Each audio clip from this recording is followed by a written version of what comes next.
नाज़रीन आदाब, आप देख रहे हैं INN चैनल। मैं हूं शेख अहमद अली। आज की खास बात में हम देखेंगे कई अहम कौमी और बैनुल अक़वामी खबरें। मुल्क में जल्द ही कॉमन सिविल कोड लागू हो सकता है। मरकजी वज़ीर दाखिला अमित शाह ने जुमे के रोज भोपाल दौरे के दौरान ये इशारे दिए थे। बीजेपी के दफ्तर में उन्होंने कोर कमेटी के साथ मीटिंग की। मीटिंग में अमित शाह ने कहा कि सीए, राम मंदिर, आर्टिकल 370 और ट्रिपल तलाक जैसे मुद्दों के फैसले हो गए हैं, अब बारी कॉमन सिविल कोड की है। उन्होंने ये भी बताया कि उत्तराखंड में common civil code pilot project के तौर पर लागू किया जा रहा है। ड्राफ्ट तैयार किया जा रहा है, जो भी बचा है सब ठीक कर देंगे। आप लोग कोई भी ऐसा काम मत करना जिससे पार्टी को नुकसान पहुंचे। इससे पहले उन्होंने रियासत के सीनियर कायदीन से पूछा था कि क्या मुल्क में सब कुछ ठीक हो गया। इसके बाद उन्होंने कॉमन सिविल कोड के मुद्दे की चर्चा की। अमित शाह ने यह भी खुलासा किया कि अगले इंतखाबात से पहले राहुल गांधी कांग्रेस के सदर बन जाएंगे, लेकिन इससे तशवीश करने की फिक्र करने की जरूरत नहीं है। अभी कांग्रेस और नीचे जाएगी, कोई चुनौती नहीं है। इस मीटिंग में रियासती सदर VD शर्मा, वजीर आला शिवराज सिंह चौहान और दीगर आला ओहदेदार मौजूद थे।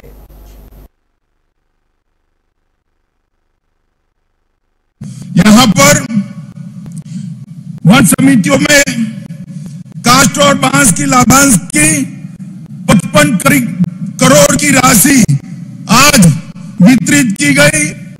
12 लाख से ज्यादा तेंदुपत्ता संग्राहकों को 68 करोड़ रुपया सीधा बिचौलिए के बगैर उनके बैंक अकाउंट में भेजने का काम किया गया है। और 1 ग्राम, जो सालों से 1 ग्राम अनेक कठिनाइयों से जूझते थे, वो परिसीमन की हो, चाहे पंचायती राज की हो, आवास और कृषि कार्य हेतु बैंक लोन नहीं मिलते थे, रेवेन्यू अधिकार नहीं मिलता था, पटवारी आपको बहुत धोखे से लेता था। आज एक ही झटके में 925 में से 827 वन ग्रामों को राजस्व ग्राम में परिवर्तित किया है। आदिवासी भाइयों बहनों, शायद आपको मालूम नहीं होगा, आपके जीवन में ये बहुत बड़ा परिवर्तन लाने वाला फैसला है। आज ये 827 वन ग्राम स्वाभिमान के साथ हम 1 ग्राम में नहीं रहते हैं, हम राजस्व ग्राम में रहते हैं। राज्य में हमारा भी हिस्सा है। वो अधिकार के साथ आज आप यहां से वापिस आपके गांव में जा रहे हैं। यहां पर वन समितियों में कास्ट और बांस की लाभांश की। अमरावती से आजाद रुकने पार्लियामेंट नवनीत राणा भी महाराष्ट्र में MNS सरबराह राज ठाकरे के जरिए शुरू किए गए हनुमान चालीसा तनाजे में कूद पड़ी है और ये लड़ाई अब उद्धव ठाकरे के घर मातोश्री तक पहुंच गई है। दरअसल अमरावती की रुकने पार्लियामेंट नवनीत राणा ने आज मातोश्री के बाहर हनुमान चालीसा पढ़ने का ऐलान किया था। उनके ऐलान के बाद महाराष्ट्र में सियासी पारा एक बार फिर चढ़ गया। इस ऐलान के बाद नाराज शिव सैनिकों ने हफ्ते की सुबह नवनीत राणा के घर के बाहर काफी हंगामा किया। खबरों के मुताबिक कारकुन बैरिकेड तोड़कर अंदर दाखिल हो गए। इसी दौरान इस हंगामे के बाद नवनीत राणा ने कहा कि वो नीचे जाएंगी और गेट के बाहर भी जाएंगी, उन्हें कोई रोक नहीं सकता और अगर उन पर कोई हमला हुआ तो इसकी जिम्मेदारी वजीर आला पर होगी। इस ऐलान के बाद मुंबई पुलिस ने MP नवनीत राणा को नोटिस भेजा। इस नोटिस में CM उद्धव ठाकरे के घर के बाहर हनुमान चालीसा पढ़ने पर पाबंदी लगाई गई है। मुंबई पुलिस ने वाजे किया कि अगर नवनीत राणा और उनके शौहर अपने घर से बाहर आने की कोशिश करेंगे तो उन्हें बाहर नहीं जाने दिया जाएगा और अगर उन्होंने जबरदस्ती की तो पुलिस कार्रवाई करेगी। बता दें कि नवनीत राणा ने आज सुबह 9 बजे मातोश्री के बाहर हनुमान चालीसा पढ़ने का ऐलान किया था। साथ ही इस तनाजे के बाद खतरे को देखते हुए मरकजी हुकूमत ने नवनीत राणा को वाइस अमरे की सिक्योरिटी फराहम की है।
हिंदुस्तान में लाउडस्पीकर तनाज़ा जोरों पर है। इस दरमियान कई मसाजिद में लाउडस्पीकर की आवाज़ को या तो इंतहाई कम कर दिया गया है या फिर इस्तेमाल को ही बहुत महदूद कर दिया गया। उत्तर प्रदेश में वाक़ मथुरा की शाही ईदगाह मस्जिद में 22 अप्रैल के रोज़ नमाज जुमा के दौरान कुछ ऐसा ही नज़ारा देखने को मिला। शाही ईदगाह मस्जिद के इमाम ने बगैर माइक के ही जुमे की नमाज पढ़ाई और नमाजियों को इससे कोई दिक्कत भी नहीं हुई। बताया जा रहा है कि ईदगाह में लाउडस्पीकर के इस्तेमाल को बंद करने का फैसला मस्जिद इंतजामिया ने अपनी मर्जी से लिया है। दरअसल वज़ीर आला योगी आदित्यनाथ के जरिए सभी मजहबी मकामात पर लाउडस्पीकर की आवाज़ उतनी ही रखने को कहा गया कि अहाते से बाहर के लोग मुतासिर ना हो। इस अपील के मद्देनजर मथुरा में श्री कृष्ण जन्म स्थान पर लाउडस्पीकर की आवाज़ कम कर दी गई। इसे मलहक मथुरा शाही मस्जिद ईदगाह ने भी खैर सगाली को फरोग देते हुए लाउडस्पीकर का इस्तेमाल महदूद करने का कदम उठाया। इस ताल्लुक से शाही ईदगाह मस्जिद इंतजामिया कमेटी के सेक्रेटरी तनवीर अहमद का कहना है कि मस्जिद में 3 लाउडस्पीकर को पूरी तरह से हटा दिया गया और कम आवाज़ के साथ सिर्फ 1 लाउडस्पीकर का इस्तेमाल यकीनी बनाया गया। आखिरकार बीजेपी ने इतराफ़ कर ही लिया कि हाल ही में अख्तिताम पजीर यूपी असेंबली इंतखाबात में उसकी फतेह में मायावती की बीएसपी ने अहम किरदार निभाया है। बीजेपी की दाखिली रिपोर्ट में इस बात का इंकशाफ हुआ। बेशतर सीटों पर बीएसपी की मौजूदगी ने वोटों की तकसीम की, जिसके दम पर उसे 273 सीटें हासिल करने में कामयाबी मिली। उत्तर प्रदेश बीजेपी ने असेंबली इंतखाबात को लेकर एक तफसीली जायजा रिपोर्ट तैयार की है और उसे पार्टी के कौमी सदर जेपी नड्डा को भेजा गया। रिपोर्ट में दावा किया गया कि समाजवादी पार्टी और राष्ट्रीय लोक दल को मगरबी उत्तर प्रदेश में कोई खासी कामयाबी नहीं मिली। मगरबी उत्तर प्रदेश में आरएलडी ने 30 सीटों पर इंतखाब लड़ा था और दावा किया जा रहा था कि उन सीटों पर किसान तहरीक का वसी असर है, लेकिन फिर भी वो उनमें से सिर्फ 8 सीटें ही जीत पाई। इसके बरक्स बीजेपी को बीएसपी उम्मीदवारों की मौजूदगी का फायदा मिला और वो बाकी सीटें जीतने में कामयाब रहे। बीजेपी की रिपोर्ट के मुताबिक बीएसपी ने कम से कम 122 सीटों पर समाजवादी पार्टी को नुकसान पहुंचाया। ये वो सीटें हैं जहां बीएसपी ने उसी जात के उम्मीदवार को मैदान में उतारा जिन जातों से समाजवादी पार्टी के उम्मीदवार ताल्लुक रखते थे। इससे बीजेपी को बहुत ज्यादा फायदा हुआ। रिपोर्ट में आगे कहा गया कि ऐसी 91 सीटें जहां समाजवादी पार्टी ने मुस्लिम उम्मीदवार उतारे थे, वहां बीएसपी ने भी मुस्लिम उम्मीदवार को खड़ा किया। इसी तरह 15 सीटों पर बीएसपी ने यादव उम्मीदवार को उतारा, क्योंकि उन सीटों पर समाजवादी पार्टी ने भी यादव उम्मीदवारों को टिकट दिया था। बीजेपी को इन पॉलिसियों का फायदा मिला और उसने 122 में से 68 सीटों पर जीत हासिल की। उत्तर प्रदेश असेंबली के लिए पहले मरहले के इंतखाब में 58 सीटों पर वोटिंग हुई थी। ये सीटें खुसूसन मगरबी उत्तर प्रदेश की थी, जहां माना जा रहा था कि किसान तहरीक का वसी असर है। हालांकि सियासी पंडितों का कयास था कि उन सीटों पर बीजेपी का सफाया हो जाएगा, लेकिन नतीजे बिल्कुल उलट आए। बीजेपी ने उन सीटों पर 17 जाट उम्मीदवार उतारे थे, जिसमें से 10 ने जीत हासिल की।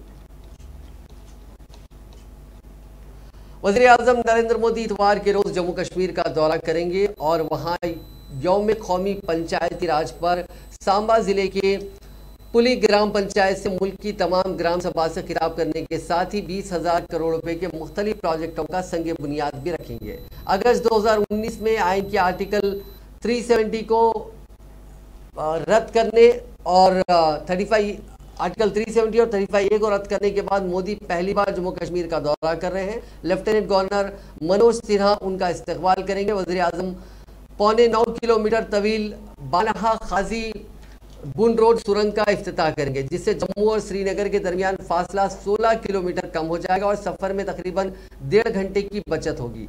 आने और जाने के लिए 2-2 सुरंगें वाली ये सड़क साल के 12 महीने ट्रैफिक के लिए खुली रहेगी। वज़ीर आज़म पूरे मुल्क में आबी ज़खायर की बहाली के लिए एक नई स्कीम अमृत सरोवर का भी आगाज करेंगे। वज़ीर दिफा राजनाथ सिंह ने कहा है कि सरहदों के बाहर से मुल्क पर निशाना साधने वाले दहशतगर्दों से निपटने के लिए हिंदुस्तान सरहद पार करने से भी नहीं हिचकेगा। राजनाथ सिंह ने 1971 के हिंदुस्तान पाकिस्तान जंग के जवानों को एजाज बख्शने वाली एक तकरीब को खिताब किया। उन्होंने कहा कि हुकूमत मुल्क से दहशतगर्दी को खत्म करने पर काम कर रही है। बार हुआ नहीं हुआ, कितनी बार हिस्ट्री को वह जानते थे, प्रश्न इसका नहीं है। सेना का जवान है, जरूरत पड़ने पर यह मातृभूमि के लिए अपना शीश समर्पित करने के लिए आगे जाएगा। यह देशवासियों को पक्का विश्वास है। और मित्रों, मैं यह कहना चाहता हूं पिछले लगभग 3 वर्षों से रक्षा मंत्री के रूप में मैं अपनी जिम्मेदारी का निर्वाह कर रहा हूं और प्रत्यक्ष इस बात जो इंडो चाइना स्टैंड ऑफ रहा है, इंडो चाइना की जो कन्फ्लिक्ट रही है, उसमें अपने सेना के जवानों की शौर्य और पराक्रम को मैंने देखा है और मेरा यह भरोसा पक्का हुआ है कि दुनिया की कितनी भी बड़ी क्यों न ताकत हो, हमारी भारत माता का मस्तक दुनिया की कोई ताकत झुका नहीं सकती।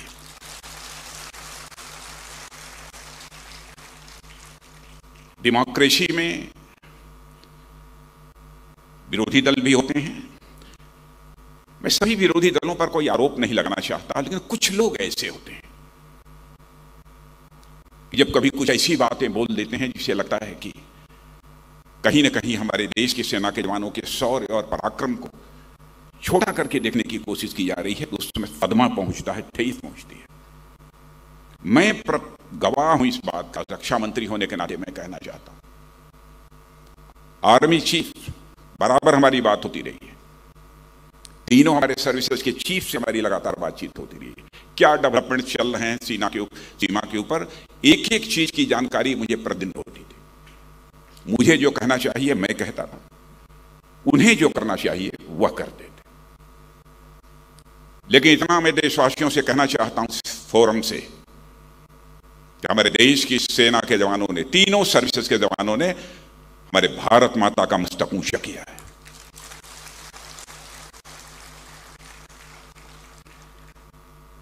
भारतीय सेना में अपनी जवानी खपाने के बाद जब कोई वेटरन बनता है और सक्रिय सेवाएं जब उसकी समाप्त हो जाती है, तभी मैं मानता हूं कि उसके अंदर का सैनिक जीवित रहता है।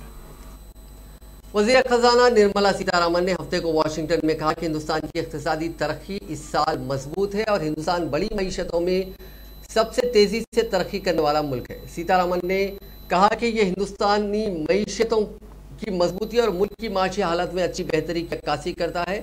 वो वर्ल्ड बैंक की तरक्याती कमेटी की 105वें इजलास में शिरकत कर रही थी। वज़ीर खजाना ने इजलास में माली बहरान से गुजर रहे श्रीलंका को इमदाद फराहम करने का मामला भी उठाया। उन्होंने वर्ल्ड बैंक के सदर डेविड मालपास के साथ मुलाकात में श्रीलंका को बहरान पर काबू पाने में मदद करने के मामले पर भी बात की। Every bettering of relationship with US each time,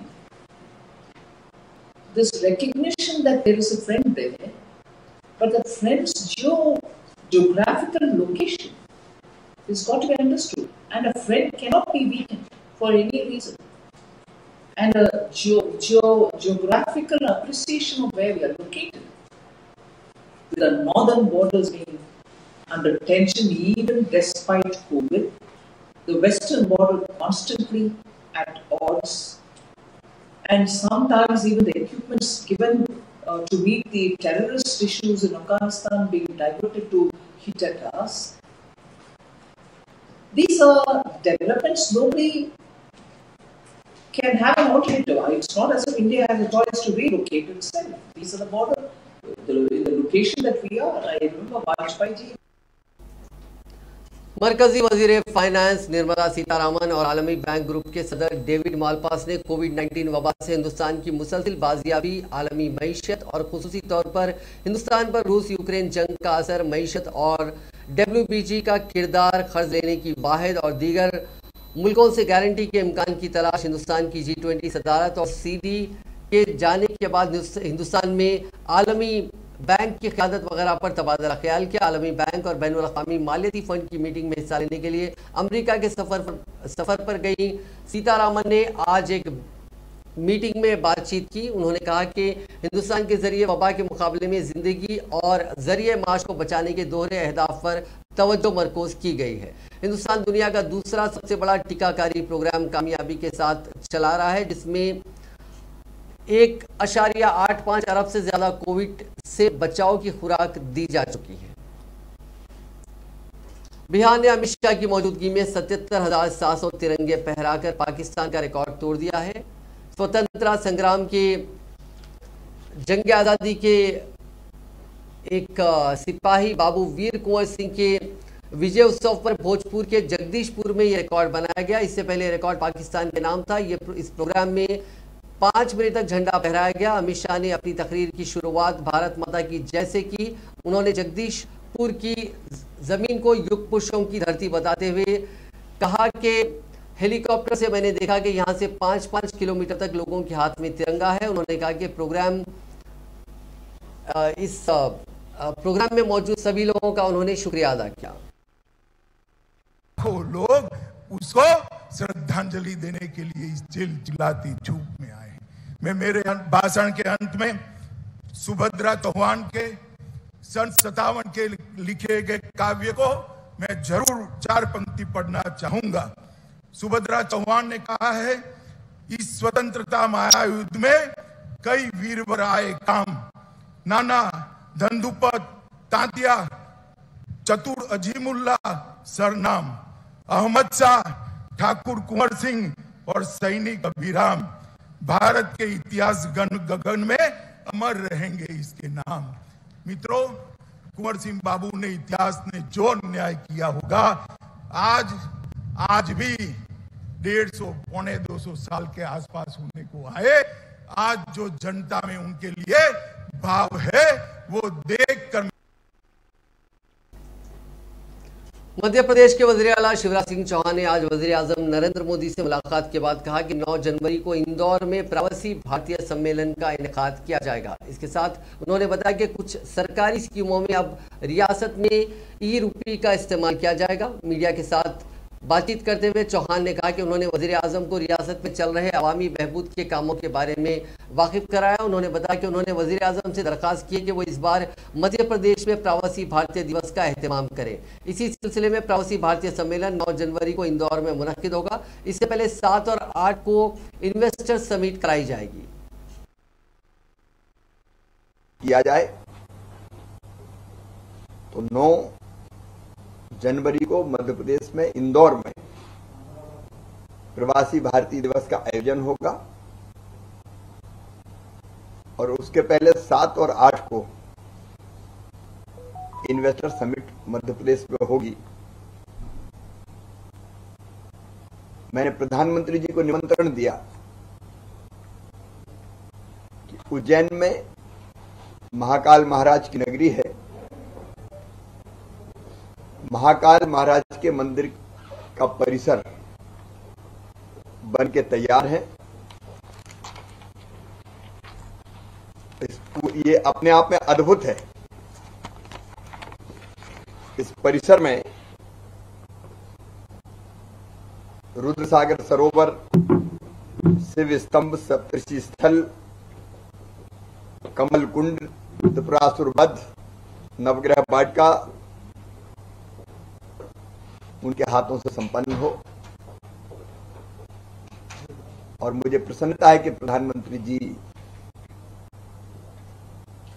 इस परिसर को लोकार्पित करेंगे। मध्य प्रदेश में स्टार्टअप्स बड़ी तेजी से उभर रहे हैं। हमने अपनी स्टार्टअप्स की पॉलिसी बनाई है, नीति बनाई है। कब करेंगे?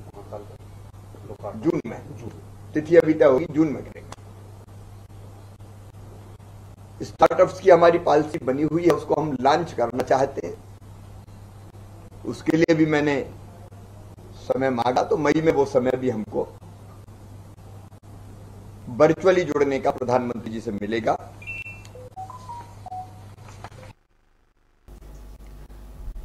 बिहार के वज़ीर आला नीतीश कुमार ने जुमे के रोज साबिक वज़ीर आला राबड़ी देवी की रिहायशगाह पहुंचकर आरजेडी के दावत इफ्तार में शामिल होकर सबको हैरान कर दिया। इसके बाद रियासत में तरह तरह की बहस होने लगी है। इन मुबाहिसों के दरमियान वज़ीर आला नीतीश कुमार ने हफ्ते को कहा कि इफ्तार पार्टी का सियासत से कोई रिश्ता नहीं है। वज़ीर आला नीतीश कुमार ने हफ्ते को मीडिया से बात करते हुए कहा कि ये रिवायत रही है, हम लोग भी इफ्तार पार्टी में सभी पार्टियों के लोगों को बुलाते हैं, इफ्तार का इनेकाद किया जाता है तो उसका एहतराम तो करना ही पड़ता है। नीतीश कुमार ने कहा कि इफ्तार पार्टी का इनेकाद सभी सियासी पार्टियों की तरफ से किया जाता है। सभी सियासी पार्टियों के लोग एक दूसरे की इफ्तार पार्टी में जाते हैं। मुझे भी बुलाया गया था तो जाने का फैसला किया। इसका सियासत से कोई ताल्लुक नहीं है। काबिल जिक्र है कि जुमे को साबिक वज़ीर आला राबड़ी देवी की रिहाइशगाह पर आरजेडी के जरिए दावत इफ्तार का इनेकाद किया गया था, जिसमें नीतीश कुमार भी शामिल हुए थे। नीतीश कुमार अपनी रिहाइश से निकलकर पैदल ही राबड़ी देवी की रिहाइशगाह पहुंच गए थे। वहां उन्होंने राबड़ी देवी के साथ मेसा भारती, तेजस्वी यादव, तेज प्रताप यादव और तेजस्वी की बीवी राजश्री से भी मुलाकात की थी।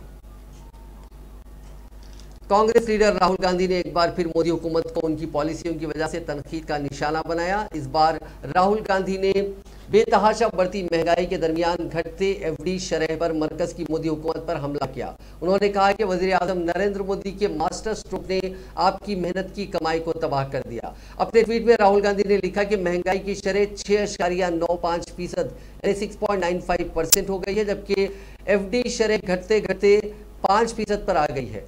अपने बैंक अकाउंट्स में 15 लाख जमा करवाना भूल जाइए। पीएम मोदी के मास्टर स्ट्रोक ने आपकी मेहनत की कमाई को तबाह कर दिया। इस ट्वीट के साथ राहुल गांधी ने हैशटैग जनधन लूट योजना भी लगाया। कांग्रेस रुकने पार्लियामेंट राहुल गांधी ने अपने ट्वीट में एक डेटा की बुनियाद पर यह साबित किया कि 2 लाख रुपए फिक्स करने पर 2022 में 11,437 रुपए सूद मिलता है, जबकि 2012 में इससे कहीं ज्यादा 19,152 रुपए मिला करते थे। यूनिवर्सिटी ग्रांट्स कमीशन और all India council for technical education ने हिंदुस्तानी तलबा को मशवरा दिया कि वो आला तालीम के लिए पाकिस्तान ना जाएं। इन दोनों तंजीमों ने एक बयान जारी किया जिसमें हिंदुस्तानी शहरियों और बैरून मुल्क मुकीम हिंदुस्तानी तलबा को आला तालीम के लिए पाकिस्तान ना जाने का मशवरा दिया गया। बयान में कहा गया कि पाकिस्तान से किसी भी किस्म की आला तालीम हासिल करने वाले तलबा को वहाँ की डिग्री की बुनियाद पर हिंदुस्तान में आला तालीम के दूसरे इदारों में कोई मुलाजिमत या दाखिला नहीं दिया जाएगा।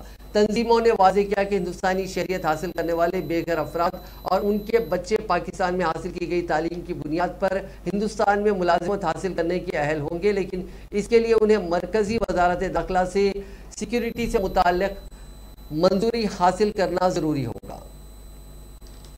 इंडिया पोस्ट ने क्विज के जरिए मुख्तसर URL समेत व्हाट्सएप, टेलीग्राम, इंस्टाग्राम जैसे सोशल मीडिया और ईमेल SMS के जरिए सरकारी सब्सिडी फराहम करने का दावा करने वाली जाली वेबसाइट से होशियार रहने की आम लोगों से अपील की।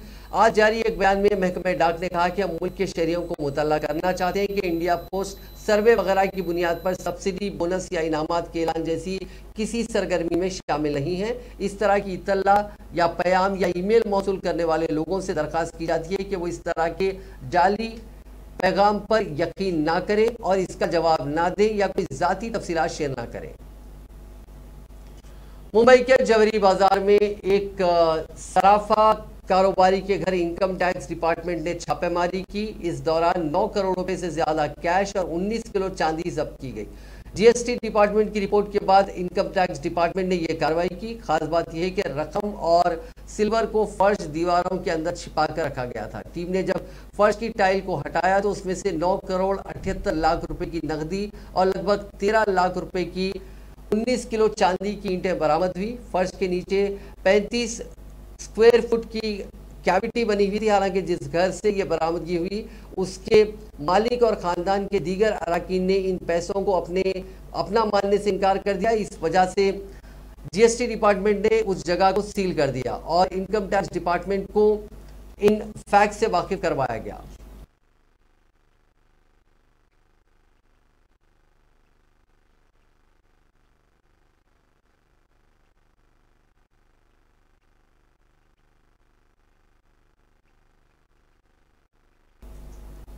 उत्तर प्रदेश के प्रयागराज में हुए इज्तिमाई कत्ल ने आसपास के इलाके के लोगों में खौफ पैदा कर दिया। थाना थरवाई के खिवराजपुर गांव में मुजरिमों ने एक ही खानदान के 5 लोगों का बेदर्दी से कत्ल कर दिया। बताया जा रहा है कि जुमे की आधी रात के बाद मुजरिमों ने घर में घुसकर खानदान के 5 अफराद के धारदार हथियार से गले काट दिए। बताया जा रहा है कि जिस वक्त मुजरिमों ने वारदात को अंजाम दिया उस वक्त घर के सभी लोग सो रहे थे। यही नहीं, इज्तिमाई कत्लेआम को अंजाम देने के बाद मुजरिमों ने लाशों को जलाने के लिए घर को आग लगा दी। इत्तला मिलते ही मौके पर लोगों की बड़ी तादाद जमा हो गई। घर में लाशों की इत्तला मिलते ही पुलिस भी मौके पर पहुंची। फिलहाल पुलिस मामले की हर पहलू से जांच कर रही है।